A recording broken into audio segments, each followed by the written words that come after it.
After Tet, the war entered a hollow phase where fighting continued but belief did not, as American soldiers were still sent on patrols and missions, yet the sense of purpose that once justified the cost had eroded, replaced by exhaustion, cynicism, and the growing feeling that the war was being sustained by momentum rather than strategy. President Nixon promised a way out through Vietnamization, a plan to shift combat responsibility to South Vietnamese forces while gradually withdrawing U.S. troops.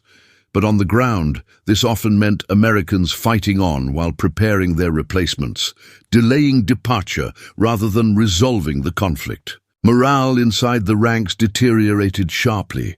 Drug use increased, discipline broke down, and trust between soldiers and commanders weakened because many troops felt trapped in a war that no longer made sense, counting days rather than victories, measuring survival in rotations rather than objectives. Back in the United States, opposition hardened into mass protest, campuses shut down, cities filled with demonstrators, and events like Kent State exposed how deeply the war had divided the country, turning Vietnam from a foreign conflict into a domestic crisis of authority, trust, and identity.